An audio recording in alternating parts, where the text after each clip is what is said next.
Assalamualaikum warahmatullahi wabarakatuh. Salam sejahtera untuk semuanya. Saya Pak Ali dari Inside Chamber.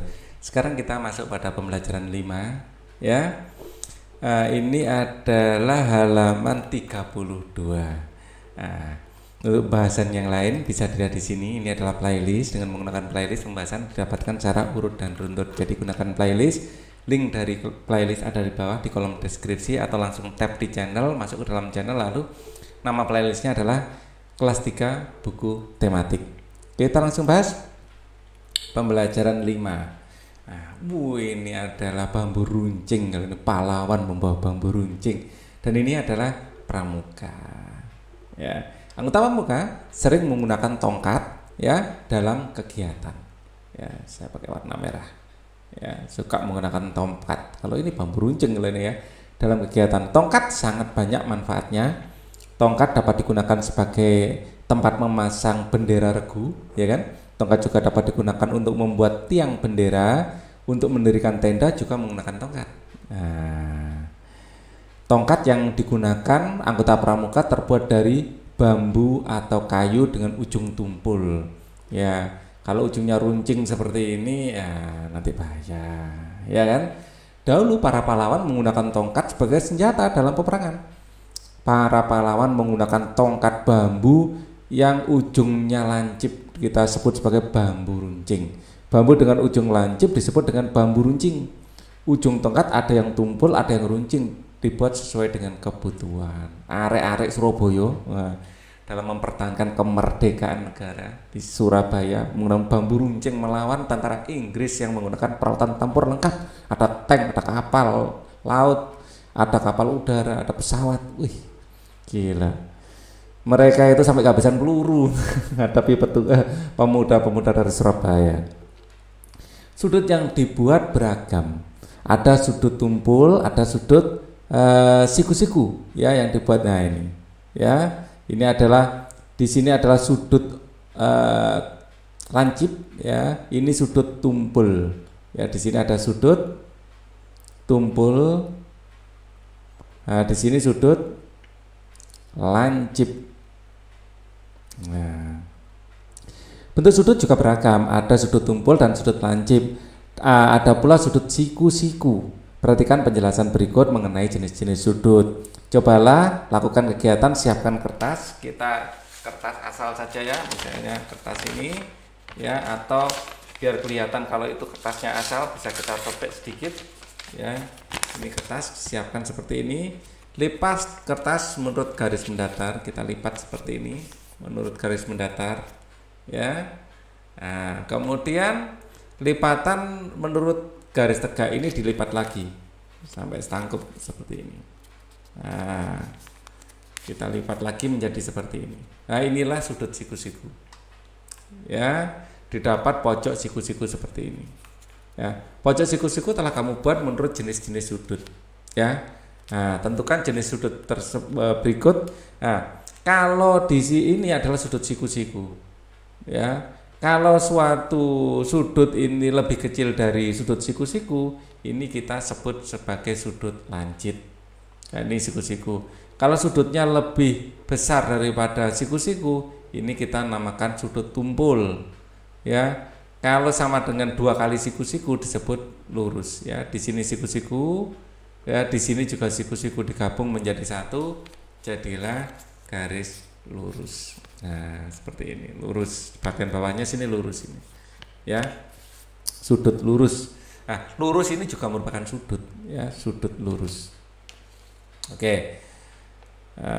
Kita lanjutkan. Buat kesimpulan tentang macam-macam sudut berdasarkan penjelasan sebelumnya. Sudut siku-siku adalah sudut yang tegak lurus. Ya. Sudut yang dibentuk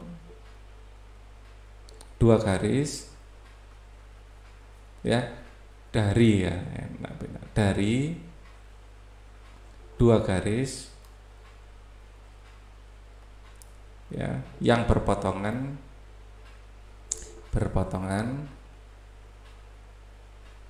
tegak lurus. Berpotongan tegak lurus. 2 garis berpotongan tegak lurus, ini adalah siku-siku. Di sini siku-siku. Ya, sudut lancip adalah sudut yang lebih kecil, ya, yang lebih kecil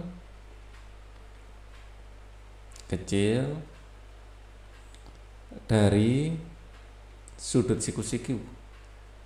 Sudut siku-siku. Nah, kemudian sudut tumpul adalah sudut yang lebih besar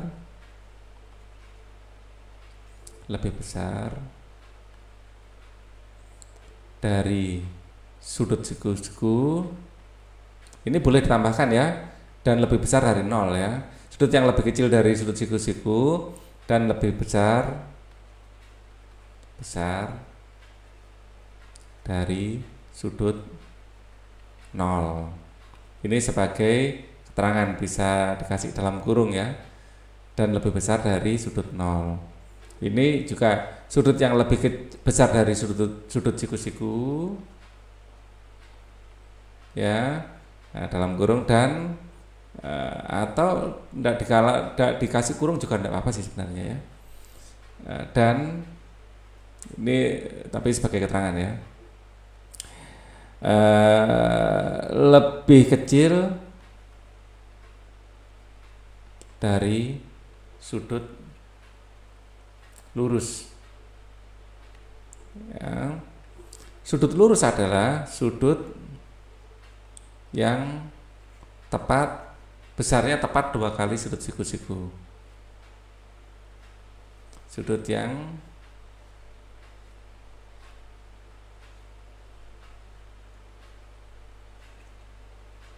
besarnya tepat 2 kali ya, besar sudut siku-siku ya. Dibentuk dari 2 garis yang sejajar ya, yang berhimpitan ya. Dalam keterangannya dibentuk dari 2 garis yang berhimpitan.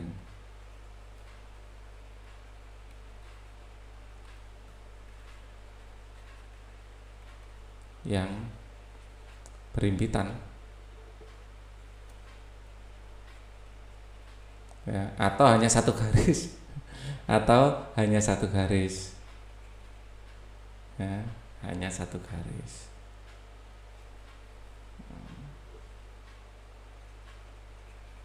Satu garis lurus. Nah, keterangannya ini. Oke. Perhatikan gambar sudut di bawah ini. Ini adalah sudut lancip. Di sini siku-siku. Di sini tumpul. Di sini lancip. Di sini adalah lancip. Ya. Akut lancip. Kalau siku-siku perpendicular. Ya. Sudutnya di sini ya, saya tambahkan. Daerah sudutnya itu di sini. Oke. Amati benda-benda di kelasmu. Dapatkah kamu menemukan sudut lancip dan tumpul? Coba sebutkan masing-masing 5 buah. Ya, sudut lancip, ya, benda-benda di sekitar sudut lancip itu misalnya paruh burung,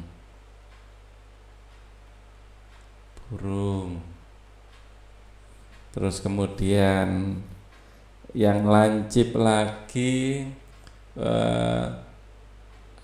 ujung bawah atap, ujung bawah atap ya. Kalau yang ini ujung atas atap nanti tumpul biasanya ya, ini tumpul. Kalau yang bawah sini adalah lancip ya, ujung bawah atap rumah.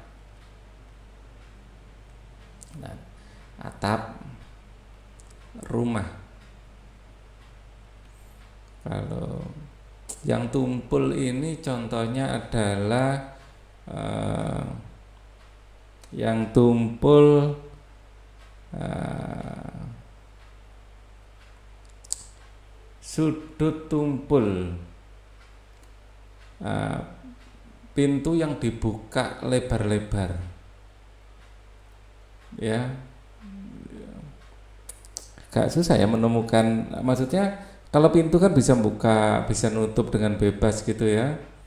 Nah ini aja, paruh burung jelas lancip ya, lancip seperti ini ya. Kalau tumpul itu adalah saat kita meluruskan tangan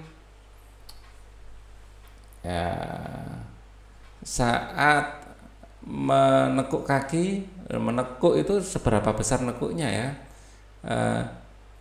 paku yang bengkok sedikit ya. Paku yang sedikit bengkok itu membentuk sudut tumpul ya, paku yang bengkok sedikit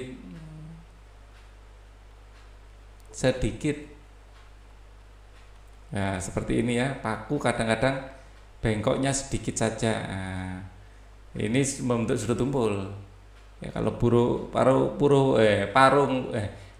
burung ini kan lancip banget ya. Nah ini atap rumah bagian atas ya, sama gambar aja ya, ujung atap atas rumah, atap atas rumah. Nah itu biasanya kan tumpul di sini ya. Kalau ujung bawahnya di sini ya. Sambil saya kasih gambarnya aja ya. Nah kalau nggak dikasih gambarnya nanti bingung nanti yang mana. Ini gambar pakunya ya. Terus kemudian yang tumpul itu adalah sudut yang dibentuk oleh misalnya bumerang ya, bumerang itu tumpul, bumerang ya. Bumerang kan bentuknya seperti ini. Nah, sudutnya tumpul. Nah, oke ya. Yang lancip misalnya adalah ini bumerang. Yang lancip di sini contohnya paruh burung sudah. Ini mungkin kita ujung pisau. Nah, ujung pisau ya, sama-sama senjata ya, ujung pisau. Nah, ini adalah lancip atau ujung dari silet ya. Nah, ini lancip, sudutnya lancip, sambil sama gambarnya biar sebentar saya perbaiki biar kelihatan kalau ini pisau ya. Nah, ujung pisau ini lancip ya. Bumerang juga saya kasih gambar untuk ilustrasi. Terus kemudian yang tumpul dan lancip kebanyakan siku-siku masalahnya. Kalau tumpul ya, hanger, ujung atas hanger, gantungan baju ya. Gantungan baju kan seperti ini ya. Di sini posisi di sini adalah tumpul, ujung bawah gantungan baju,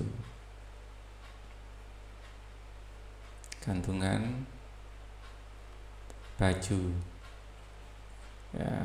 Di sini gantungan baju seperti ini ya, ujung bawahnya sini adalah lancip ya. Sekarang yang tumpul lagi ya, tumpul yang bentuknya seperti ini apa ya? Cangkul. Ini adalah cangkul. Cangkul itu biasanya di sini adalah sudutnya tumpul ya.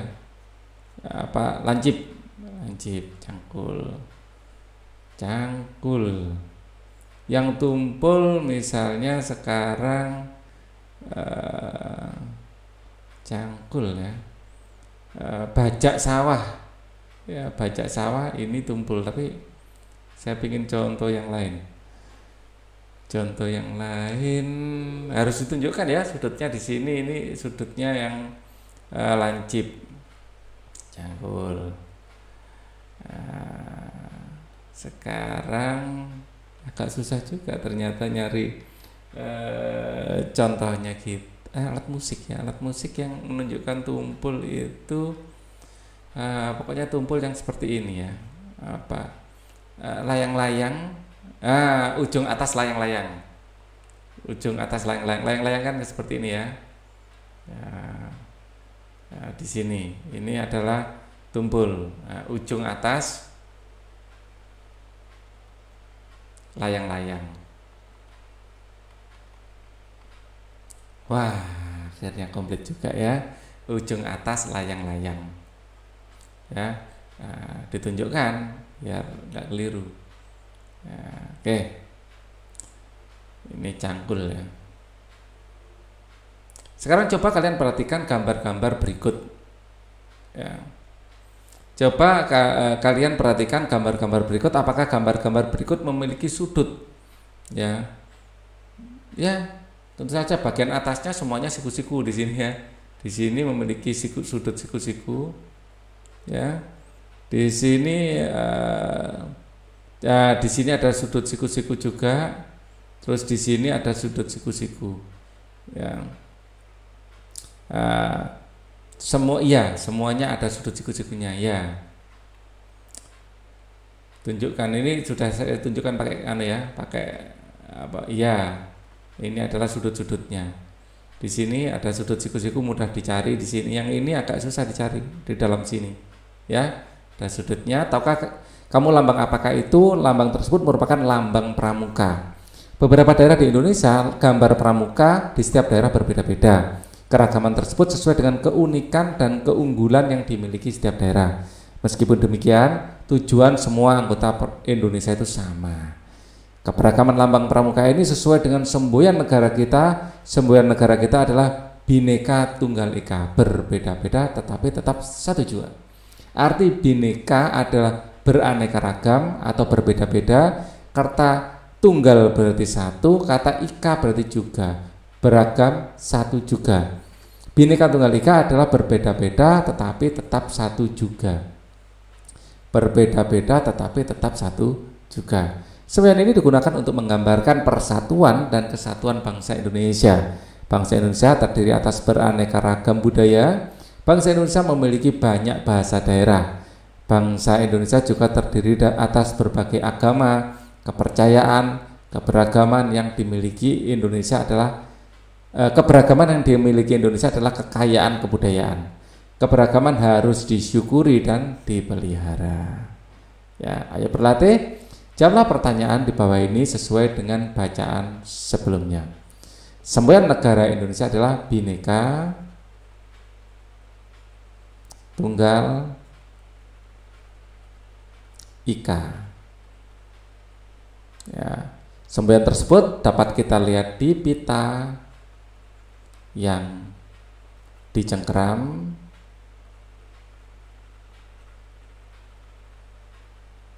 kaki burung, ya, burung Garuda Pancasila. Burung Garuda Pancasila. Arti kata dari Bhinneka adalah berbeda-beda atau bermacam-macam, ya, beraneka ragam.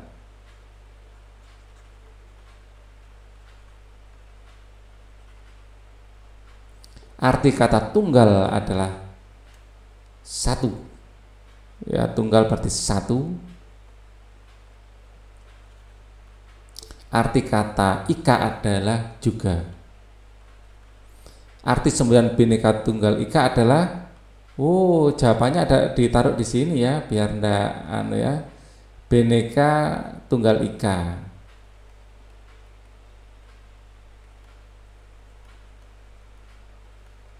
Ya, kemudian pita yang dicengkeram kaki burung Garuda Pancasila.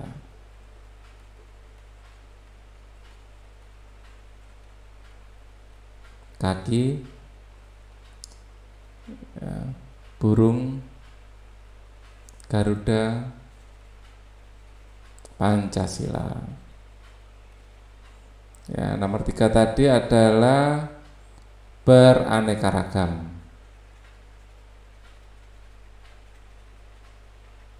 Satu juga. Ya, kalau arti semboyan Bhinneka Tunggal Ika adalah berbeda-beda tetapi tetap satu juga. Tetapi tetap satu juga. Amati kebinekaan yang ada di kelasmu. Lihat ya, Siti beragama Islam, Udin Islam, Edo adalah Protestan kalau nggak salah ya, Beni itu Kristen, Edo Kristen, Beni Katolik kalau nggak salah ya. Terus Lani itu Konghucu dan Lina itu adalah Dayu yang Hindu, ya, Dayu Hindu. Ya, loh, ini Udin kok ada 2?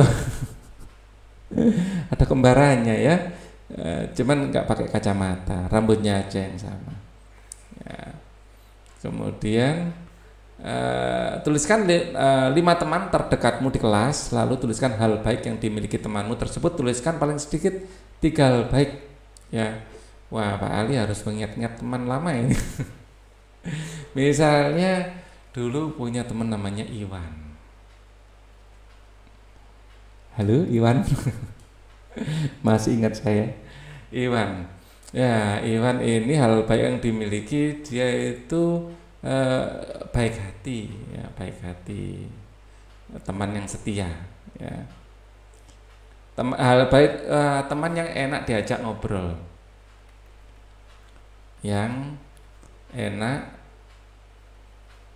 diajak ngobrol. Nah, Pak Ali juga punya teman namanya Kamim. Ini adalah teman yang setia, ya, sering menemani Pak Ali kemanapun Pak Ali pergi waktu di sekolah. Oke, dan baik hati, suka menolong. Punya teman lagi namanya Gagi. Ini suka menolong, ya. Terus punya teman namanya Joy.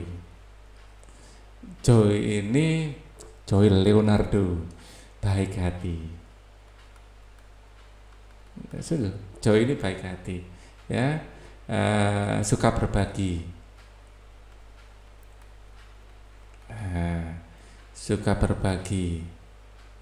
Terus kemudian Pak Ali juga punya teman Karwandi. Ini anaknya pandai dan sabar jika dimintai penjelasan.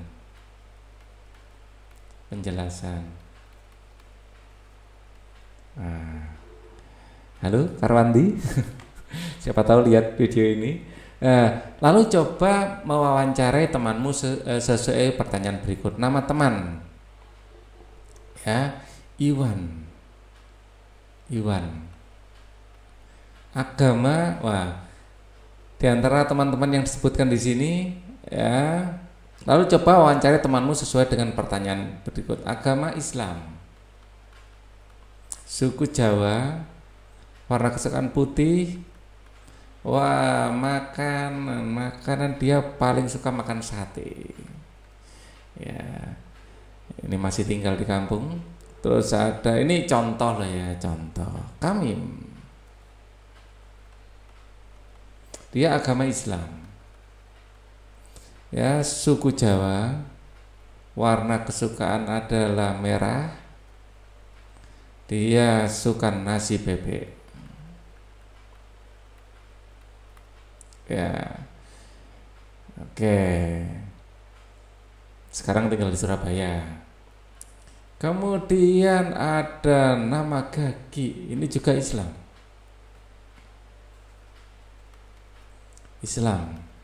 Kebetulan suku Jawa juga. Warna kesukaan adalah dia suka warna kuning. Ya, makanan sukanya nasi kuning. Nah, yang ini agama Katolik kalau nggak salah, Joy Leonardo. Agama Katolik. Suku dia dari Manado. Warna kesukaan adalah hijau. Sukanya, sukanya dia nasi Padang. Nah, yang satu belum Karwandi. Apakah kamu dan teman-temanmu memiliki perbedaan? Ya, ada perbedaan, ada persamaan. Meskipun perbedaan, tapi kamu dan temanmu tetap senang berteman, bukan? Ya. Meskipun banyak perbedaan, tetapi ada banyak persamaan yang kalian miliki, bukan? Oh iya. Nah, ini sama-sama suka nasi bebek, kami sama Pak Ali. Ya. Nah, Pak Ali itu makanan paling Pak Ali suka nasi bebek. Wah, di Surabaya nasi bebeknya enak-enak. Ya, keragaman membuat situasi menjadi lebih indah. Meskipun berbeda, kalian harus tetap saling menyayangi.